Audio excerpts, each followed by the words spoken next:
It's also a period when chronic problems that you haven't addressed become very apparent. And it's during that period that we use the thinking processes to mitigate the emotional impact of it. This was our chronic problem. It is not a chronic problem today. In order to succeed and improve and grow, we need to make the change as simple and minimize, as simple as possible, and minimize the disruption to the organization's work effort. In order to minimize that, make it simple and minimize that disruption, we have to let the program manager and the resource manager manage the way they feel comfortable with. That's the old way of doing things. But along the bottom is the discipline that we wanted to get in place. In order to succeed, improve, and grow, we need to manage programs and problem solve with a more disciplined methodology. And in order to manage programs and problem solve with a more disciplined methodology, we need to have program managers and resource managers comply with exploiting CCM company-wide and for operating our business and position BAE systems for growth long-term. This is a huge conflict for us. We hadn't addressed it.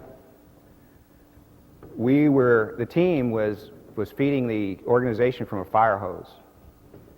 We could go off, we could read networks in about 15 minutes and identify what the problem was, and in about 5 minutes, we could just by going through the information that was available to us, we could tell them what the problem was they were facing. That was difficult for them because they were used to working in a different way, not looking at the detail. So one of the things that we decided we had to do to break that conflict is have joint weekly meetings with the program managers and their program directors. And all we did was go through 3 things. What's the status of the program? In other words, what's the red and blue indicator? What's causing the problem? And what action has to be taken? Very, very simple. You repeat that over and over and over again. And especially as you have new program managers, new program teams, they have to understand that it's okay to look at just a few things and begin to work those things. But I also had to recognize that I needed to identify and work closely with a stakeholder. That stakeholder for us was in the program director's office. And we almost, it's amazing, you do have to have intuition about this, because probably 2 days after I had sorted out that this is what we had to do, he was in my office already and I hadn't talked to him. He recognized and said, we need to make this work. So we began to work together. And all he did was sit with me and say, what do I need to look at? During the full launch, for us, the initial resource loading created a lot of initial discomfort. Remember where you start from. You start from this place where all the tasks are an issue. You have loaded your company with resources to work all those tasks, or what you think are all the tasks that you need to be working on. And now all of a sudden, you have this schedule that relaxes those efforts. Okay? Now there's 2 things that go on also. If you haven't been updating the tasks, you're not really sure where you are in the schedule. All right? So are those real schedules? And what does the real resource loading need to be? So it was a very uncomfortable time, and there was a period where we had to go through some alignment of schedules to get that to work properly. We also had to understand resource allocation, controls for task switching, and action planning by program managers. But we also had to learn that the TOC schedule is the only schedule you're living with, that the company is living with, the organization is living with, the program team's living with, because where we came from was individual functional silos. They had their own schedules, and that was a tough problem to break. We also required additional training for program managers and resource managers specific to the implementation. And this is something that we do ongoing, especially with new program teams, how to actively manage with the program, how to exploit the schedule. We want them to exploit it with the tool set, but staying within the roles and the rules of engagement. The final phase was continuous improvement, or is continuous improvement, because this is where you don't stop, you keep going on. During this phase, we have simplified our networks. We're reducing the planning lead time. We have developed and continue to develop planning templates for proposals using basis of bid, and working on critical chain budgeting. Now, you don't do that when you come from an environment, you don't do that easily, and you don't dismantle certain systems that people have relied on for years. Their old way of doing cost reporting. What you do, what we've done, is we added to it. We said, we're not going to dismantle what you're doing, we want to give some more information in order to move more gracefully and smoothly into the parameters, control parameters that we want to look at or that we need to look at. So what went well? We used TOC to develop a network and a schedule on an ERP implementation in order to make a decision on what investment that ought to be, whether we should do it or we should wait. And the choice was to wait. Many times what you find out is when you have a consultant come in who's trying to sell you an ERP system, he will give you a short schedule, a real short schedule. And it certainly doesn't have resources involved. And so what we did is we forced that particular consultant to sit down with it and say, what are the tasks? And what resources of yours and ours do you need? And it turns out we couldn't fit inside the short schedule. But that isn't where you stop, because you have to get consensus from the people who are doing the work. And that also included the consultant.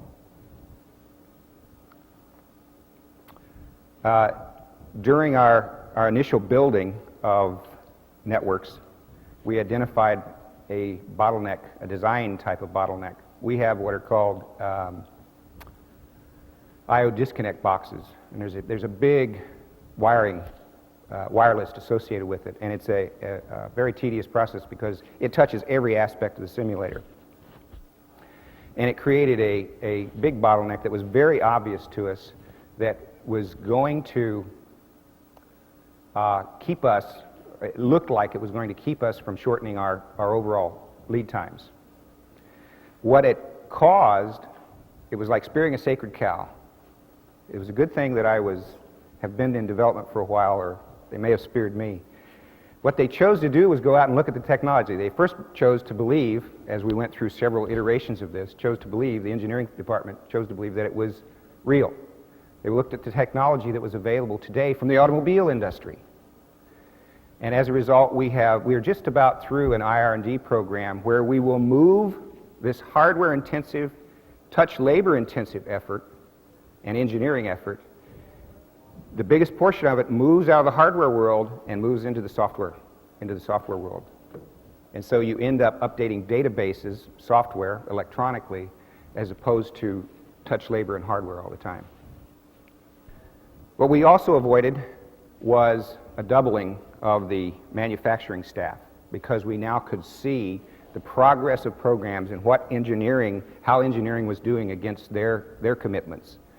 And you could see a rolling bow wave that said, hey, we really don't need to have these resources yet because the material releases aren't here.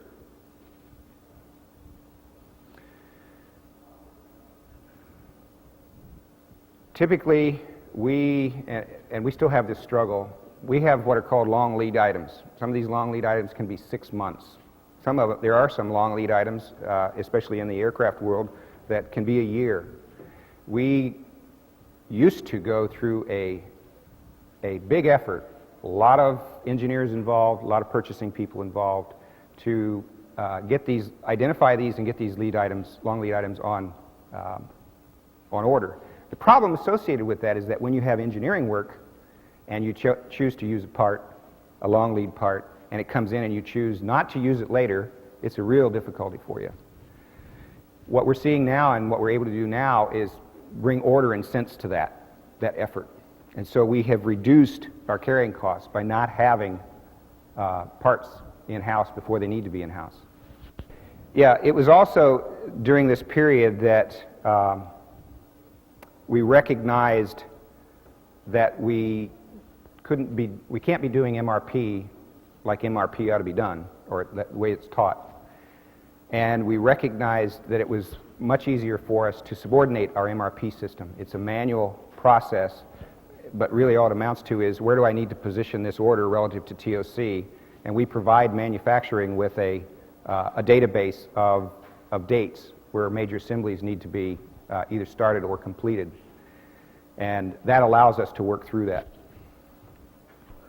It was also during this period, you've heard this several times, because there's another side to this story.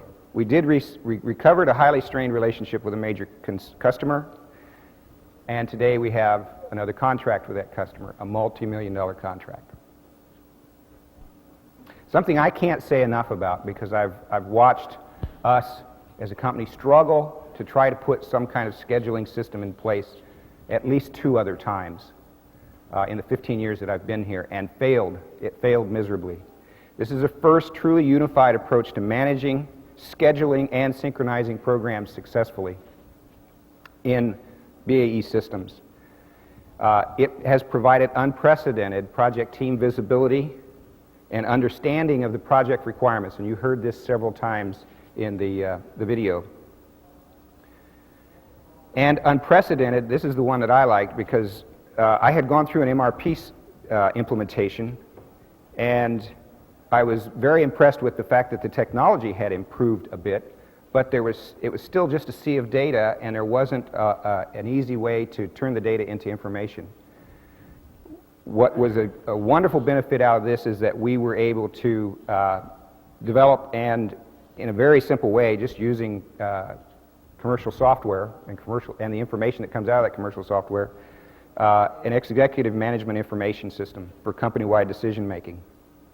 And today we know our delivery dates. TOC is providing the necessary focus for process improvement constantly. We never sustained this with previous approaches. You've probably heard it, and in fact it was on this method, it was the flavor of the day. We never really achieved any good results. This didn't happen. There's been a tremendous innovation and automation effort that we've been able to work with in our information system. That occurred really as a decision that I made early on. I didn't want the software tool to be the thing that was we were all working at and trying to develop all the disciplines associated with. I wanted to see the methodology work. And so we used very simple commercial software. We developed some macros. There was about 13,000 lines of macro code that we put together in order to get the pieces to play together and provide the information we were looking for. We utilized Microsoft Project with a ProChain Plus add-on. And we received the President's Award for Innovation, and this year we have been nominated for the BAE Systems Chairman Award for Innovation. So, is it a wonderful thing? Why don't we listen to Steve Bagri, our Senior Director. As a former program manager, I know that I was many times in front of the customer having to make commitments for the company, on behalf of the company, on deliveries. When can we deliver a product? And that's what everybody wants to know. And you're many times on the line, basically, committing the company to make a delivery to a certain date. And many times in the past, doing that without sufficient information to really make that judgment. And with this system now, I believe we have a lot better information in what we can really commit to. We can actually have a prediction of what our delivery dates are, and intermediate deliveries as well. So a program manager could feel much more comfortable telling his customer that delivery is going to be here, and I can tell you we're going to make it, and actually have some backup to show that that's the case. So it's been a really fundamental change for the company. It's been an evolution. It's been a very good thing. We still have some learning to do. We're still trying to rationalize what level of planning is appropriate for the system, but we're making progress every day. So it's been a wonderful thing. Now, are we winning or losing? And Bill's going to say something about staying with it. I've always felt that any program and how you're doing in that program can be measured in very simple terms. Are you winning or are you losing? This refers to both schedule. Am I where I should be? Am I behind or am I ahead? It refers also to cost. Am I ahead of my budget? Am I under budget? Or am I where I should be relative to the amount of work that we've performed to date? I've worked with many different earned value systems, many different scheduling systems. What our theory of constraint system has given us is a calculated date that we can look at and say, this meets the customer's requirement, this is better than the customer's requirement, or I'm not delivering to the customer's requirement. So we have a strong indication of whether we're on schedule or not. We also can tell where this program is relative to the others, so that we can shift priorities if necessary to rescue a program that is losing, giving up some of the schedule buffer, some of the slack time we have in another program. I don't think anyone should ever assume that a TOC implementation is going to be easy. It will take you longer than you think. It will be harder. There will be barriers that you can't even begin to imagine today that you'll have to overcome. We've been at this now for about 2 years. I believe we've achieved about 85% of the efficiency and productivity improvement that we can get out of the system. I think it's going to be another year before we have the other 15%. By that time, I'll probably decide there's even more that we can get out of the system. It requires dedication and commitment on the part of management. It requires an open mind and the ability to challenge the way you do things. But the benefit is there. You just have to stay with it. Okay, some of the opportunities. In fact, we're doing some of these. We'd like to use TOC as a discriminator for BAE systems and be able to do what-if analysis during the proposal and bid phase. We want to continue it to improve our lead times, our delivery lead times. We'd like to educate our customers. The more they know, the easier it is to be to convince them that what we're saying is that we can do is real. Something that is ongoing, we need and desire to provide new managers with skills essential for managing with TOC, because it's not just scheduling that we're talking about. It has to do with problem solving. And we want to extend those capabilities within our company. And we do have some major vendors. And as we continue to refine the way in which we're doing work and schedules, we need to help sort out with those major vendors what it means for TOC for an implementation. Hello, I'm John Pitts, President of the Flight Simulation and Training Business Unit of BAE Systems. As you've just seen, we deliver outstanding products and extraordinary service. Our ability to deliver is based on values we hold dear. We value honesty and openness in dialogue among ourselves, with our customers, and all those with whom we do business. If you tell us your needs and expectations, we'll tell you what we can or cannot do with complete candor.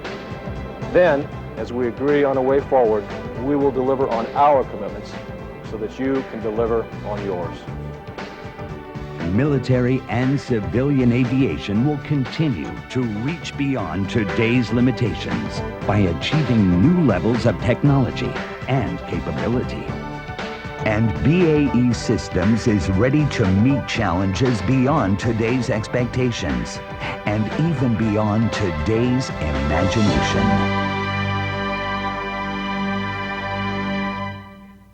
It became more to us. We had to also develop program plans that started out at the very beginning. 2 years ago, Richard Jonah senior procurement official from Airbus walked out of our conference room, leaving me a bloody, crumbled heap on the floor. 2 months into my new job. Sure had my attention. I had recurring nightmares. What if all of my customers were gathered in this room with me and each one wanted a commitment as to when we would deliver? Boy, we were motivated. It's a different world today. I slept well last night. I have for several months now. We're meeting our commitments, as Bob shared with you, since the contractual date for that those Airbus deliveries passed back at the end of 1998. We have met all of our contractual schedules and our commitments as on Airbus, even though that was outside the contract. Last week, in meetings with the senior Navy customer with whom we deal and a former and prospective Army customer, a couple of weeks before that with the senior Air Force procurement official with whom we deal, I was able to say quite confidently when we would make deliveries to all of them. With the Navy guy, for example, we delivered an E-2 2 weeks ago, delivered another one just the other day, and by the time I get home today, we will have delivered an F-18 to Boeing to support you a couple weeks ahead of schedule. And in fact, we did. Boy, that's a great place to be. So we have gone from absolute turmoil and chaos to a position where this is our competitive advantage. This is how I, for a number of months now, anticipating success, have positioned our company in the marketplace. Now, for our piece of the marketplace, the simulation and training industry, I'm not trying to characterize all of aerospace with this statement. I'm talking about an $8 billion global industry, half of which is in aviation that we compete in. But in that industry, our competitors aren't doing this. Our competitors are in disarray. They are over-committing. We will not do that. I will sacrifice an opportunity to work on a job because I don't want to end up in a test berth 2 years from now in some sort of a contest where the customer's calling me a bad guy and I'm fighting back calling him a bad guy. We're not going there. We are able to position ourselves as the folks that will commit to what they can deliver. We won't overcommit, but then by God, we will deliver. It's a great place to be. My advice to you, never go someplace you haven't been before. What questions do you have?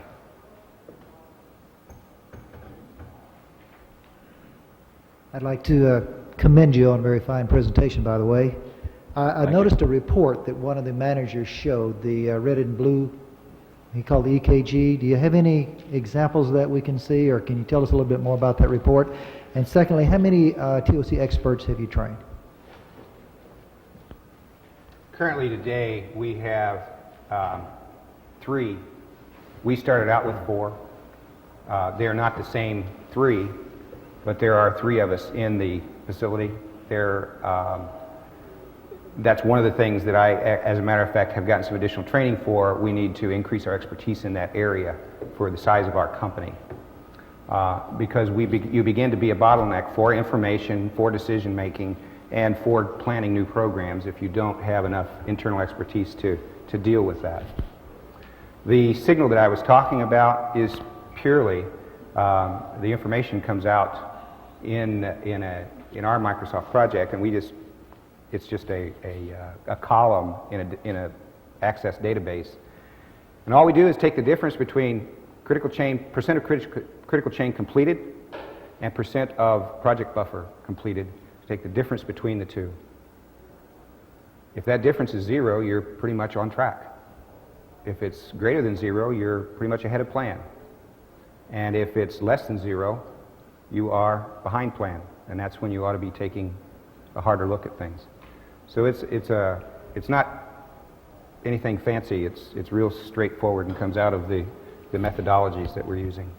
That was the red line. The blue line is tied to feeding buffer penetration. Right. And we just look at the direction. We can do the same thing with feeding buffers.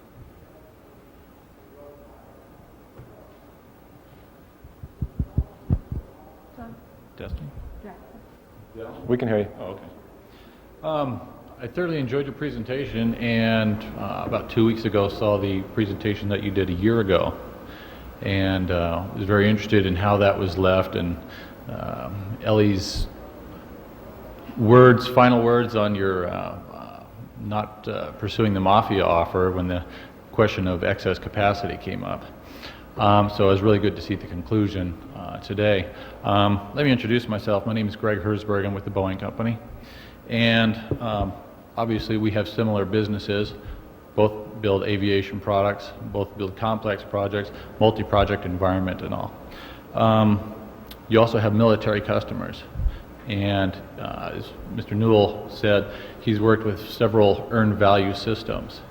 In defense industry, we work on the under the earned value management system. Now, I've done some analysis and shown that the earned value system tends not to agree with the critical chain system. In other words, earned value tends to focus on a very task level, whereas critical chain tends to focus on a more higher aggregate level.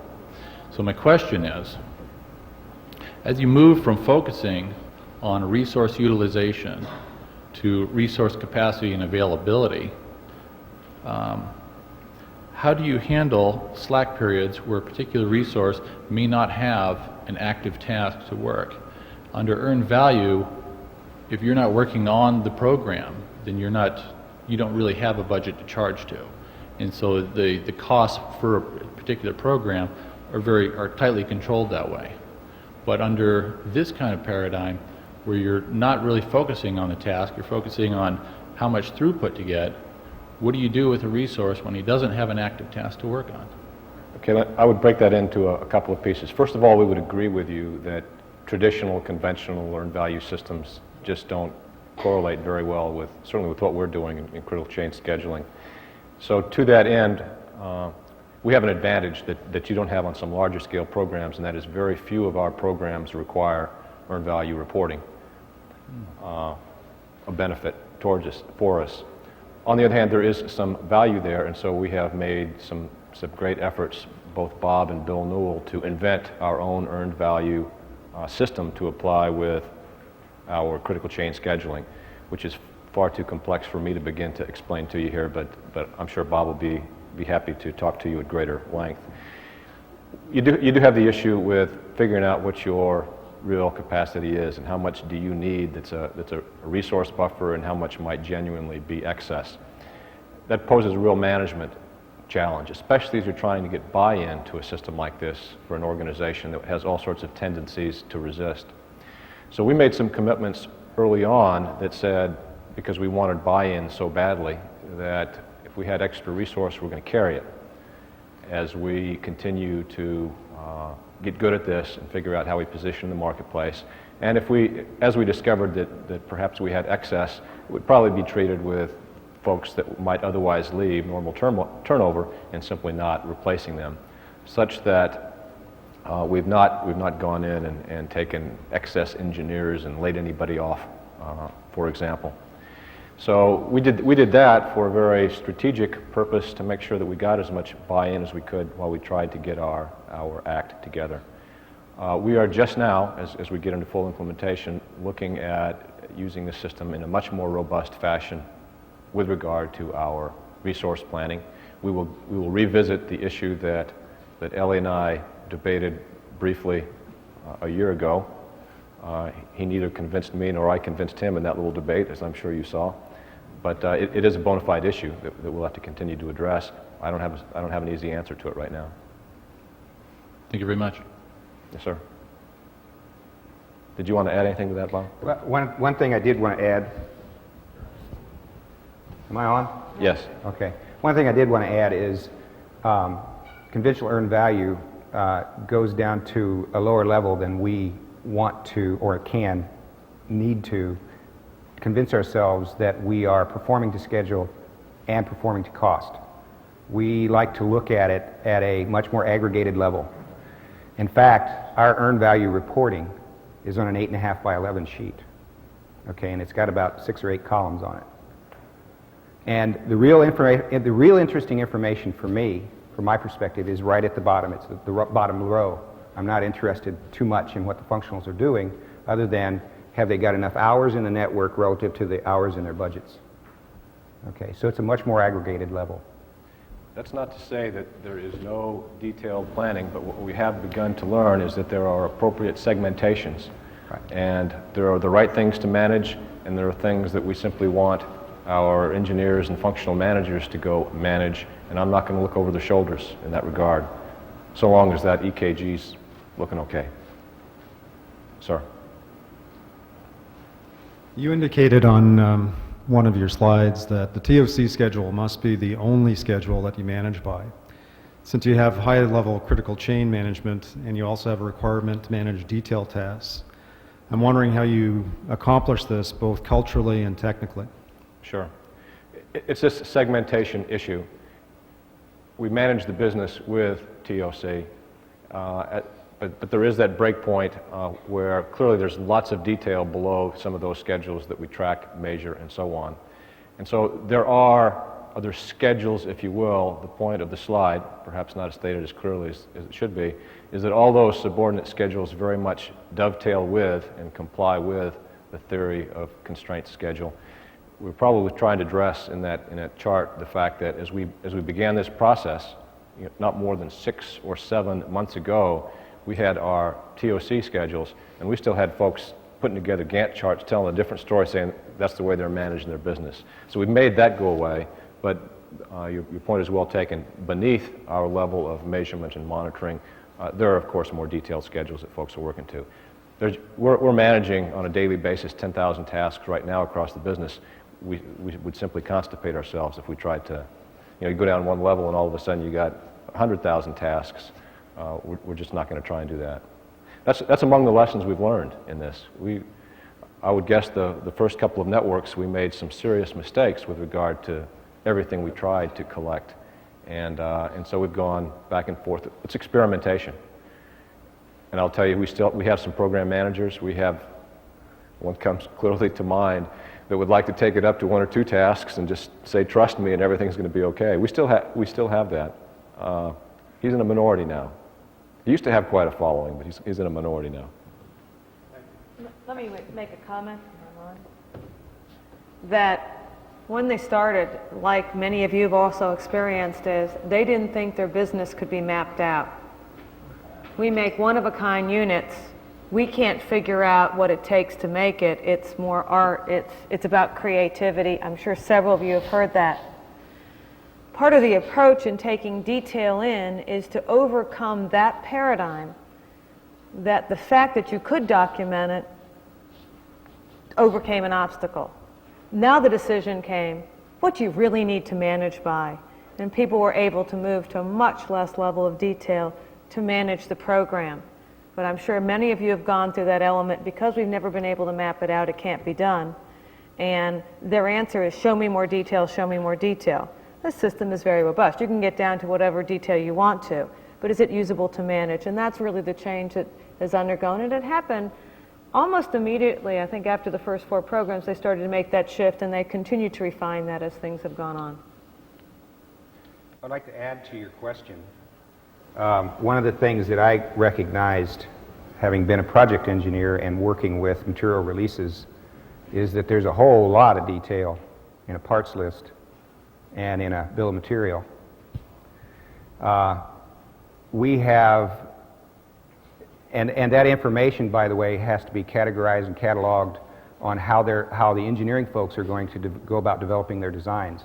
There are lower level schedules associated with tools that my team developed that get you to the next level, that dovetail into our TOC schedules. It is linked, okay? So, yeah, if you don't do that, you aren't going to have schedules other than somebody else's.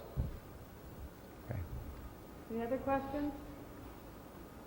To what degree did your resource managers and their employees resist the extraction of the embedded safety in their tasks, and what steps did you take to get buy-in to get them to expose that safety, and does that continue to be something that you have to actively fight for in the creation of your project networks? Immense resistance, and yes. I mean, this is new, and our business, like the businesses of my direct competitors is comprised of a bunch of folks that really love what they're doing. It's a culture of heroes. You've got mechanical engineers that understand that motion system and how to make it dance. You've got avionics and aero guys that understand that cockpit and how to make this thing fly like an airplane. You've got optics guys that understand that visual system, and software and electrical folks all over the place trying to stuff this whole thing together, and every one of them is a hero. You can't get it done without individual X or individual Y. That was our culture. That's the culture of our competitors for the most part right now. So as we tried to apply some discipline, these folks felt that we were stifling their creativity. We got immense resistance at all levels. There has been some amount of natural selection. Some folks have left because they didn't want the kind of discipline that we were imposing. There has been more, frankly, buy-in and acceptance of this. But do we continue to get resistance? Yes. Will we? Yes. It's Bill's message. You simply have to persist. And a few successes sure help. You show them that we're making deliveries, that customers are saying good things, therefore new work is coming in the house, and that's the best positive reinforcement you can have. Thank you. Yes, sir. Again, being at the technical and the analytical level, adding to that, you have to trust that there's information there and that the methodology works. I had to learn to do that. I had to think conceptually, what will I see if I don't get these variabilities? And then conceptually, what do I need to do in order to get the variabilities to improve? And we have the tool. This is our 8.5 by 11, by the way. 8.5 by 11, functionally segmented, tells us what kind of variability we've got in the task. And if it doesn't meet the criteria of between, if the task times don't meet the criteria of between 50 and 70% of their budgets, then we go through what? A challenging of assumptions. We go through the challenging of assumptions. So we used to interview them, every one of these guys, ad nauseum, and begin to talk to them about, you know, what's a 50-50 time or a best effort time versus a 95% confidence level. And some people would give you, you know, variability, and others would not give you variability. And oh, by the way, when you get a part of the organization who begins to understand what it means to exploit the system, they will begin to game the system.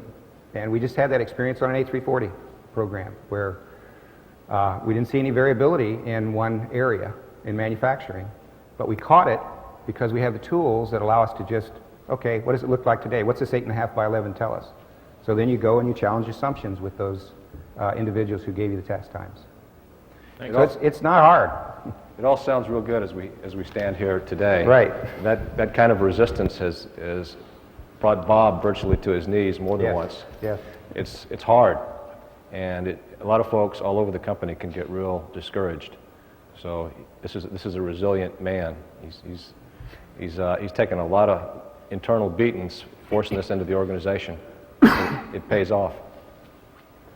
I'd like to thank Bob and John, and by way of virtual reality, Steve and Ron and Tom and Bill for sharing their story. And would you help me thank them?